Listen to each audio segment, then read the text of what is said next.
नमस्कार। दुनिया का सबसे बड़ा लोकतांत्रिक देश भारत और भारत का सबसे बड़ा दूसरा पद उपराष्ट्रपति का। इस उपराष्ट्रपति के पद पर सीपी राधाकृष्णन जी निर्वाचित हुए हैं। इसलिए सीपी राधाकृष्णन जी को बहुत बहुत शुभकामनाएं, बहुत बहुत बधाई। सीपी राधाकृष्णन 17वें उपराष्ट्रपति के रूप में निर्वाचित हुए हैं। इससे पहले जगदीप धनखड़ जी भारत के उपराष्ट्रपति के पद पर थे, जो कि 11 अगस्त 2022 को इस पद पर नियुक्त हुए और उनका कार्यकाल वैसे 2027 में समाप्त होना था, लेकिन स्वास्थ्य कारणों की वजह से 21 जुलाई को इन्होंने इस्तीफा दे दिया और भारत की राष्ट्रपति द्रौपदी मुर्मू जी ने इस इस्तीफे का स्वीकार भी कर लिया। कहा जाता है कि कुछ स्वास्थ्य कारण थे, इसकी वजह से इन्होंने इस्तीफा दे दिया और ये पहले ऐसे उपराष्ट्रपति बन चुके हैं जिन्होंने अपने कार्यकाल के बीच में ही स्वास्थ्य कारणों की वजह से इस्तीफा दे दिया।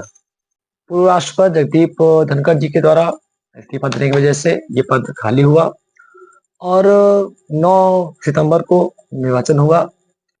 उपराष्ट्रपति चुनाव के लिए 788 सदस्य ऐसे होते हैं जो कि उन्हें वोट दे करके निर्वाचित करते हैं, जिसमें से 245 राज्यसभा सदस्य होते हैं और 543 लोकसभा के सदस्य होते हैं। इस बार 788 की जगह पर 781 सदस्य थे। 7 पद रिक्त थे क्योंकि राज्यसभा के 6 और लोकसभा का 1 पद खाली था, इसलिए 781 ही सदस्य इस बार थे। 781 में से 767 वोट पड़े और 767 में से 15 वोट ऐसे थे जो अवैध हो गए, यानी क्रॉस वोटिंग हो गई। अब बचे 752 वोट। 752 वोट में से सीपी राधाकृष्णन जी को 452 वोट मिले और विपक्ष के जो उम्मीदवार थे बी सुदर्शन रेड्डी जी को 300 वोट मिले। सीपी राधाकृष्णन जी को 452 वोट मिले और वो विजयी रहे, जिसकी वजह से उन्हें भारत के उपराष्ट्रपति के रूप में निर्वाचित किया गया। अब चूंकि हमारे देश के उपराष्ट्रपति नियुक्त हो चुके हैं, इसलिए हम लोग आज इनके बारे में थोड़ा जान लेते हैं, कुछ मोटी मोटी जानकारी ले लेते हैं। तो अगर हम बात करें इनके जन्म की, तो 1957 में तमिलनाडु में ही इनका जन्म हुआ था। जब इनका जन्म हुआ तो इनकी माँ ने राधा कृष्णन नाम जोड़ दिया, क्योंकि आपने सर्वपल्ली राधाकृष्णन जी का नाम सुना ही होगा और अभी 5 सितंबर को शिक्षक दिवस भी था।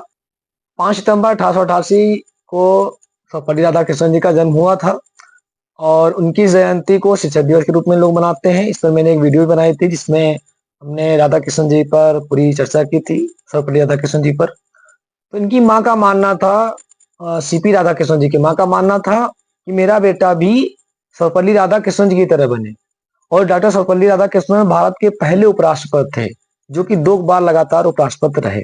इनकी माँ चाहती थी कि मेरा बेटा भी सर्वपल्ली राधाकृष्णन जी की तरह एक आगे बढ़े, उन्नति करे और देश की सेवा करे, और वैसा हुआ भी। अब देखिए आज वो भी सीपी राधाकृष्णन भी उपराष्ट्रपति के पद पर नियुक्त हो चुके हैं। अगर हम इनकी शिक्षा की बात करें तो 1978 में बीबीए की डिग्री प्राप्त की। सामंतवाद का पतन जैसे विषय पर उन्होंने पीएचडी की उपाधि प्राप्त की। अगर हम खेल की बात करें कि खेल में इनकी क्या रुचि थी, तो क्रिकेट हो और रनिंग में प्रतियोगिता हो और वॉलीबॉल खेलना हो या टेनिस टेबल खेलना हो, इन सब खेल में इनकी काफी रुचि थी। अगर हम इनके राजनीतिक जीवन की बात करें तो छात्र आंदोलन से लेकर के फिर आरएसएस से जुड़े। 1996 में तमिलनाडु में ही भाजपा के सचिव नियुक्त किए गए और 1998-99 में 2 बार संसद के पद पर नियुक्त किए, यानी लोकसभा सदस्य चुने गए। 2004 से 2007 तक भाजपा के प्रदेश अध्यक्ष रहे तमिलनाडु में ही, और इसी समय लगभग 93 दिनों तक 19,000 किलोमीटर रथ यात्रा की थी, जिसका उद्देश्य था नशा मुक्त करना, नदियों को जोड़ना, यूसीसी यानी यूनिफॉर्म सिविल कोड समान नागरिक संहिता को लागू करना, आतंकवाद का अंत करना, अस्पृश्यता का अंत करना। फिर समय आया 2023 में झारखंड के राज्यपाल नियुक्त किए गए। उसी समय तेलंगाना के राज्यपाल के पद पर भी नियुक्त किए गए और उसी समय पुडुचेरी के उपराज्यपाल के पद पर भी इन्होंने कार्यभार संभाला।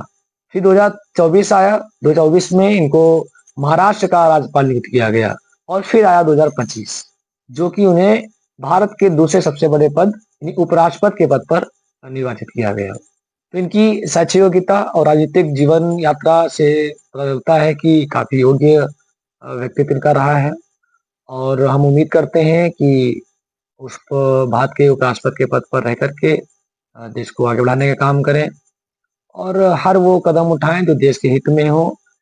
इसी के साथ एक बार फिर हम सीपी राधाकृष्णन जी को भारत के उपराष्ट्रपति निर्वाचित होने पर बहुत बहुत शुभकामनाएं देते हैं और बहुत बधाई देते हैं।